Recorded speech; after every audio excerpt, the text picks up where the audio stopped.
My wife has a male best friend. Their relationship is so close that they don't care about gender boundaries. They can eat together and even sleep in the same room. I've asked them multiple times to be mindful and keep their distance, but she gets angry instead. Ryan and I have known each other for over 20 years. If anything was going to happen between us, it would have happened long ago. You think you have a say in this? Then she continues to do whatever she wants, staying overnight with Ryan. Even my in-laws treat Ryan like their own son and tell me to be more open-minded. Later, I made a female friend of my own. My wife confronted me. What's going on between you and Emma? Don't you two have any sense of boundaries? I threw her words right back at her. Emma and I have been co-workers for 3 years. If anything was going to happen, it would have happened long ago. You think you have a say in this? At 4 a.m., Lily still hadn't come home. I knew she wouldn't be back tonight. In the past, I would have been furious in this situation, calling her non-stop. But today, I was surprisingly calm, without a trace of anger. She came back in the morning, carrying bread and milk. With a grin, she said, I was partying with Ryan last night and things got a bit wild. I didn't want to wake you up by coming home late, so I just crashed elsewhere. She winked playfully and emphasized, we didn't share a bed. It was a twin room. Ryan is her neighbor. They grew up together, childhood friends as they say, but according to her, she and Ryan are just bros. Even if she stood naked in front of him, he wouldn't get turned on.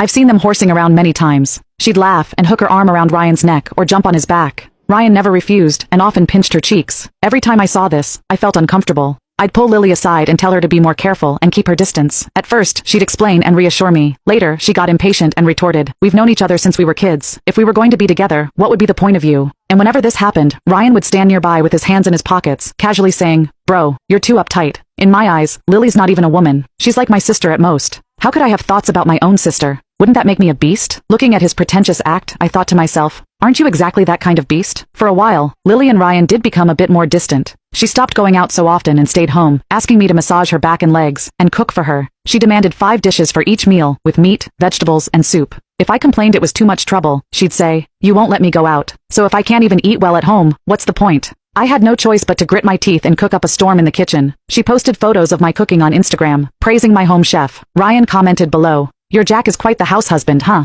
Other mutual friends chimed in. No wonder you're not going out lately. Someone's keeping you well fed at home. The tone was subtle, but I couldn't help frowning. Lily got upset again. You're such a big man. Why are you so sensitive? I show off a little and you're not happy. Fine, I won't post about you on Instagram anymore, okay? After a few rounds of this, it seemed like I was always the unreasonable one. Gradually, Lily became less and less patient with me. The distance between us grew wider and wider. No matter how hard I tried, I couldn't seem to get close to her heart. What are you thinking about? Lily waved her hand in front of my eyes. I snapped out of my thoughts and looked at her smudged makeup and wrinkled clothes, suddenly feeling exhausted. She noticed my bad mood and softened her voice to coax me. Honey, are you mad? I didn't say anything, so she took my hand. Don't be upset, okay? I'll keep you company this afternoon. Oh, didn't you want to buy a new suit recently? Let's go to the mall today. I'll buy it for you, okay? She always did this. Slap me, then give me candy. She took advantage of my love for her, manipulating me recklessly, as if certain I wouldn't get angry or leave. In the afternoon, she dragged me to the mall, browsing the brands I liked. This one looks good. Try it on. She picked out a dark gray plaid suit, my usual style. When I came out of the fitting room, I saw her holding up her phone, posing. She was on a video call.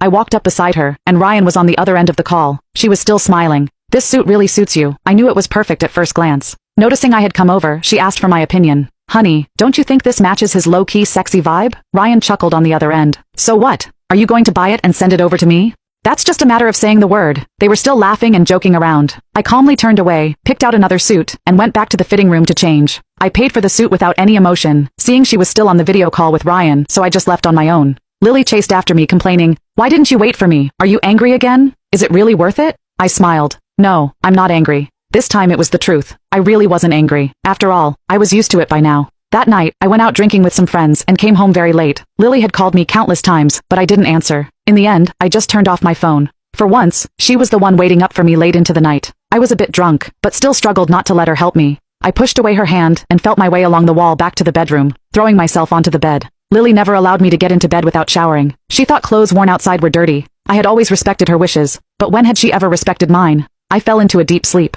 After that day, Lily started treating me with extra care and attention. She prepared loving breakfast for me every morning, sent me lots of messages during work hours, and even came to have dinner with me when I worked late. It seemed like she was trying to prove through her actions that she had changed. Until one day, I got off work early for once. She said it had been a long time since we'd had Western food, and there was a newly opened restaurant nearby that she wanted to try. I agreed, and went straight there from the office. I arrived a bit early, and was looking at the menu when I looked up and saw Ryan walk in with her. I took out my phone and sent a message. As Ryan sat down, he apologized. Sorry to crash your date. I just happened to be in the area on some business, and I've been wanting to try this place too. You don't mind, right? I don't mind, I said flatly. How about this? This meal is on me, as an apology, he said with an easy smile. Come to think of it, Lily sent me that suit last time, and I haven't properly thanked you yet. I glanced at Lily. So she had bought the suit for him after all. Lily seemed a bit nervous. We really did just happen to run into each other today. Ryan's not an outsider, and it's more fun to eat with more people, right? Ryan laughed and patted Lily's shoulder. Look how nervous you are. Jack and I have known each other for so many years now. What's wrong with having a meal together? Lily looked at me and quickly moved away from his hand.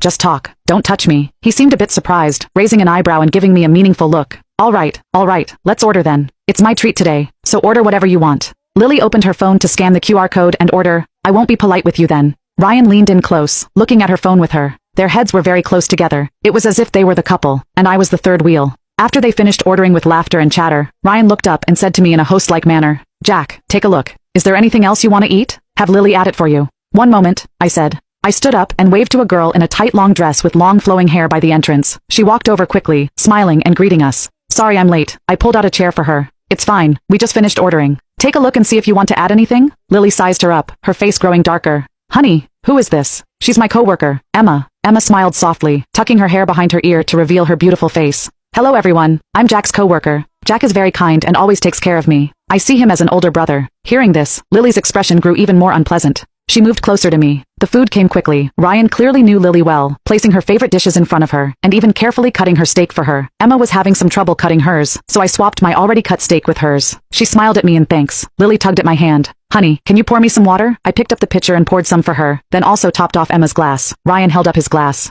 I'm good, thanks. Lily's hostility towards Emma was obvious. Miss Emma, Jack is just a nice guy. He's considerate to everyone. People often misunderstand him because of it. She gave me a reproachful look. He's always being misunderstood. Emma responded calmly. That just shows how charismatic Jack is. All the young women in the office love him. They say he's handsome, capable, and a good family man. This made me blush. Lily forced a smile. Is that so? Emma pointed towards Ryan. Of course, but compared to the gentleman next to you, Jack obviously falls short. Look at him. His eyes haven't left you all meal. Her words were too blunt. Ryan coughed awkwardly. You're exaggerating. The meal was filled with tension. Afterwards, Emma left first. Ryan offered to drive us home, but I jingled my car keys to show I had driven. He then asked Lily, it's still early. Want to go for another round? Lily hesitated, looking at me. I avoided her gaze, not wanting to give an opinion. Ryan understood and invited me along. Jack, why don't you come too?